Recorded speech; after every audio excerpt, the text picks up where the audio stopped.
जुन्नर तालुक्यातील सुलतानपूर येथून एक धक्कादायक प्रकरण समोर आलं आहे। ऊसतोड कामगारांना तब्बल 2 वर्ष सक्तीने कामाला लावणे, मजुरी न देणे, मारहाण, शिवीगाळ आणि मोबाईल व आधार कार्ड जप्त करून ठेवत बंध बिगारासारखी वागणूक दिल्याचा गंभीर आरोप करण्यात आला आहे। नारायणगाव पोलीस ठाण्यात गुन्हा क्रमांक 172/2026 दाखल करण्यात आला असून भारतीय न्याय संहितेतील विविध कलमांसह बंध बिगार पद्धतीने उच्चाटन अधिनियम 1976 अंतर्गत कारवाई करण्यात आली आहे।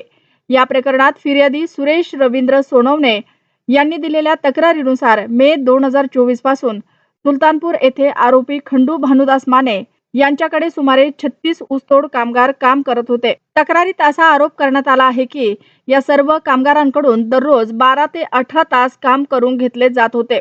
मात्र आजपर्यंत त्यांच्या मजुरीचा हिशोब करण्यात आला नाही किंवा पैसे देण्यात आले नाहीत। तसेच काम करण्यास नकार दिल्यास मारहाण आणि बहिणीवरून शिवीगाळ, दमदाटी करण्यात येत होते। इतकेच नव्हे तर कामगारांचे मोबाईल फोन आणि आधार कार्ड स्वतःकडे ठेवून त्यांना तेथून जाऊ न देता सक्तीने काम करून घेतल्याचाही आरोप तक्रारीत करण्यात आला आहे।